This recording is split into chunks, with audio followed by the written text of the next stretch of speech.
뉴욕 한복판, 화려한 레스토랑들이 줄지어 늘어선 미드타운의 밤거리. 나는 이곳에서 30년 동안 세계 최고의 레스토랑을 평가해 온 미슐랭 가이드 수석 평가원 피에르 루카스라떼다. 내 직업은 누구나 꿈꾸는 일처럼 보인다. 매일같이 세계적인 셰프들의 정교한 요리를 맛보고 최고급 와인과 함께 식사를 즐기는 삶. 하지만 나는 어느 순간부터 이 모든 것이 공허하게 느껴지기 시작했다. 미슐랭 스타를 받은 식당들은 하나같이 완벽했다. 정교하게 계산된 플레이팅, 최상급 식재료, 그리고 엄격하게 훈련된 서비스. 하지만 그 완벽함 속에서 나는 점점 인간적인 따뜻함을 잃어갔다. 요리는 예술이지만 나는 그 예술 속에서 감동을 느낄 수 없었다. 모든 것이 너무 계획적이고 너무 형식적이었다. 그날도 나는 또 하나의 화려한 레스토랑을 방문한 뒤 찬바람 부는 뉴욕의 밤거리를 홀로 걸으며 깊은 회의감에 빠져 있었다. 그때였다. 허름한 간판 하나가 내 시선을 붙잡았다. 한 식당, 스오 하우스. 뉴욕 한복판에서 웬 한국 식당?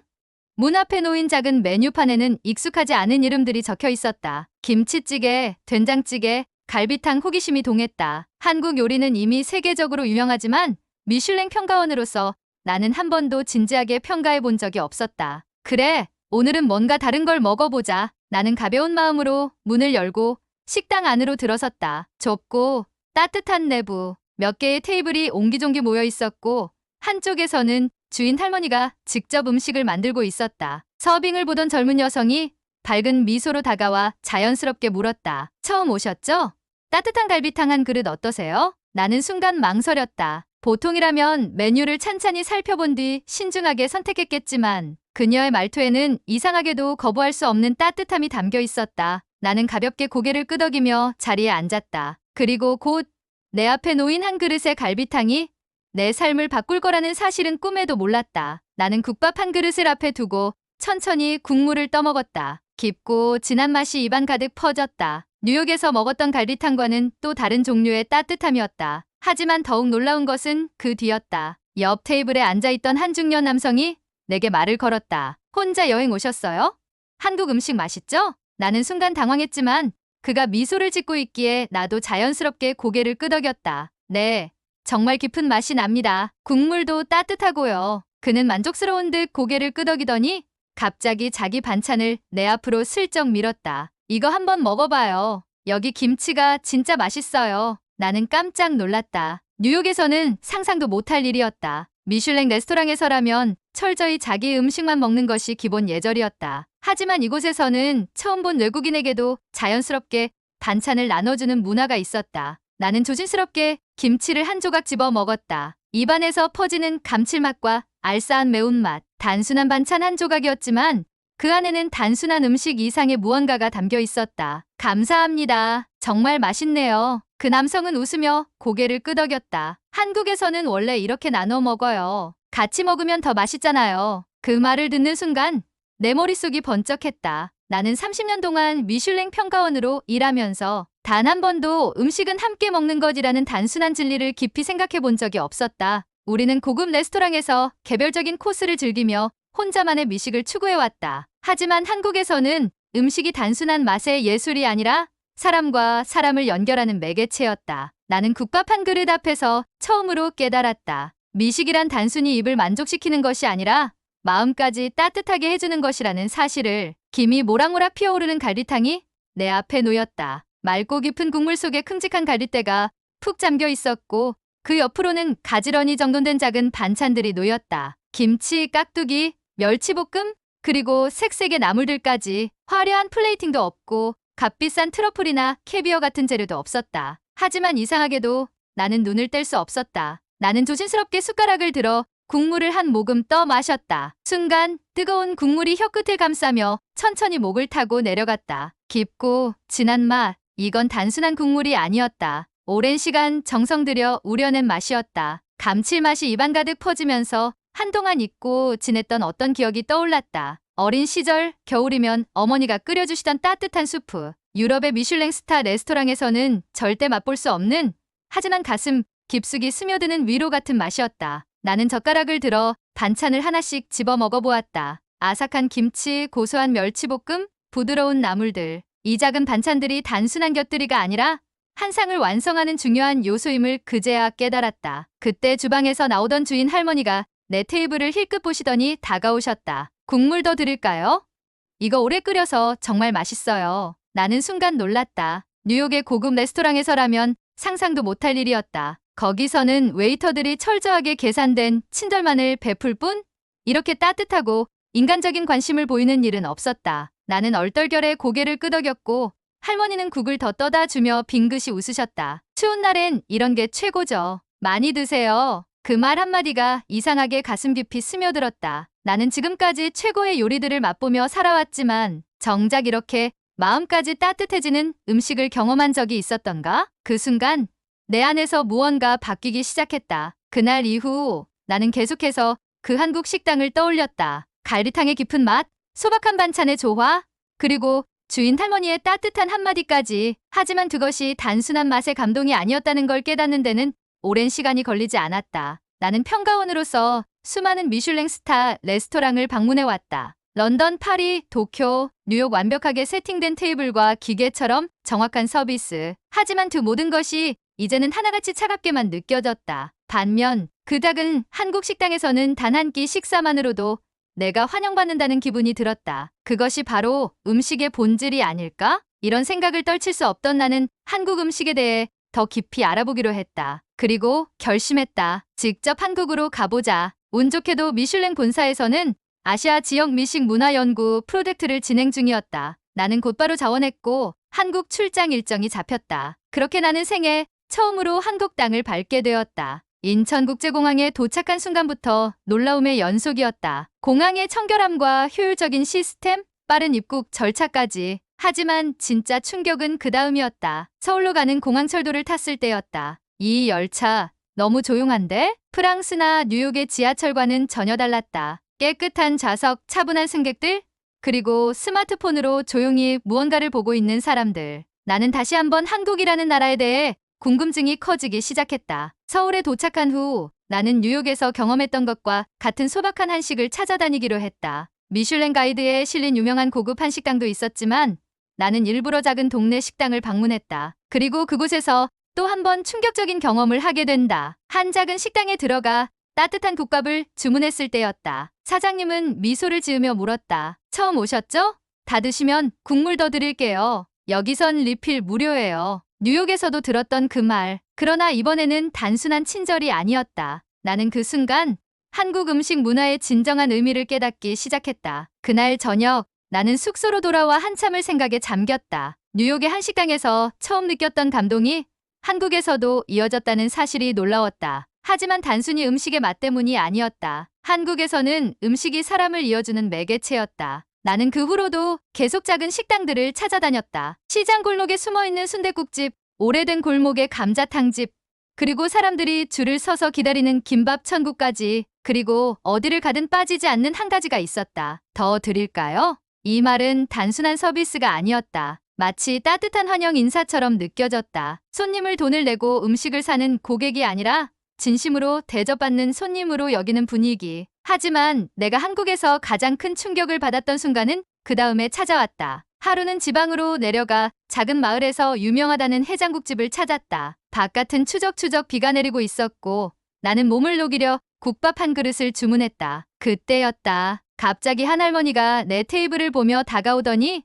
내 앞에 반찬 한 접시를 더 놓았다. 외국분이네. 이거 한번 먹어봐요. 우리 집에서 담근 나물인데 몸에 좋아요. 나는 너무 놀라 얼떨떨하게 감사합니다라고 말했지만 속으로는 깊은 감동을 받았다. 할머니는 나를 전혀 모르는 사람이었다. 하지만 그 따뜻한 한마디와 직접 담근 나물 한 접시가 나를 이방인이 아닌 환영받는 손님으로 느끼게 했다. 그 순간 나는 깨달았다. 한국의 음식 문화는 단순히 맛을 평가하는 대상이 아니다. 그것은 나눔과 환대라는 가치를 담고 있는 하나의 철학이다. 그렇다면 미슐랭 가이드에서 우리는 무엇을 평가하고 있었던 걸까? 나는 점점 더 혼란스러워지기 시작했다. 그리고 나도 모르게 미슐랭 가이드라는 나의 직업에 대한 회의가 찾아오고 있었다. 한국에서의 시간이 길어질수록 나는 점점 더 미슐랭 가이드의 평가 방식에 의문을 품게 되었다. 우리는 요리의 완벽함을 평가하지만 정말 중요한 것은 그게 아니지 않을까?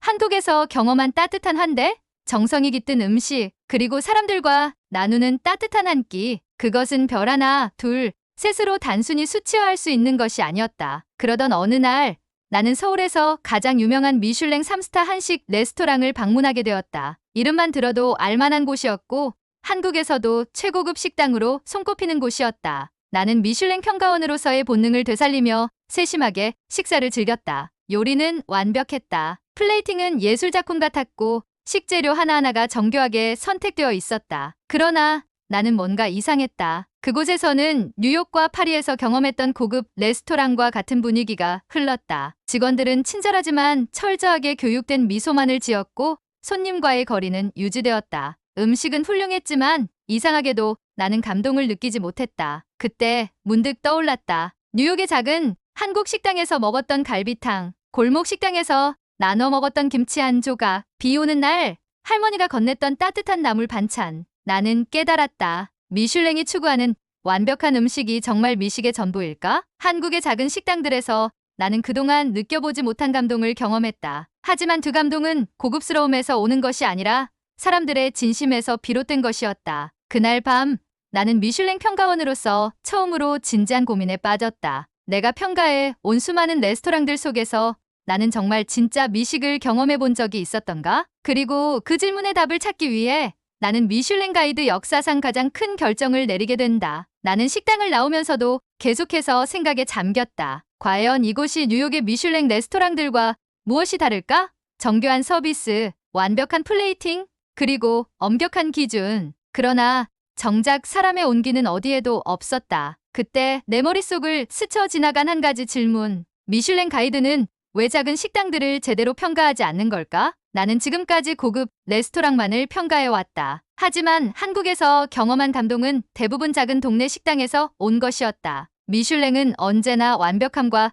혁신성을 기준으로 레스토랑을 평가해왔다. 그러나 진짜 미식의 가치는 단순한 기술적 완벽함에 있는 것이 아니라 사람과 사람을 이어주는 힘에 있지 않을까? 나는 결심했다. 미슐랭 가이드에 뉴욕의 작은 한국 식당을 포함시키겠다. 이것은 전례 없는 결정이었다. 미슐랭 가이드는 주로 고급 레스토랑을 선정하는 곳이었고 작은 개인 식당이 가이드에 실리는 경우는 극히 드물었다. 그러나 나는 확신했다. 뉴욕의 그 작은 한국 식당에서 느꼈던 감동을 전 세계 사람들이 알아야 한다고. 다음 날 나는 미슐랭 본사에 이메일을 보냈다. 제목 미슐랭 가이드의 새로운 가능성. 저는 한국에서 음식의 새로운 가치를 깨달았습니다. 미슐랭 가이드는 지금까지 고급 레스토랑을 중심으로 평가해 왔지만 저는 진정한 미식이 반드시 고급스러울 필요는 없다는 것을 깨달았습니다. 뉴욕의 작은 한국 식당에서 그리고 한국의 골목 식당에서 경험한 감동을 공유하고 싶습니다. 저는 미슐랭 가이드가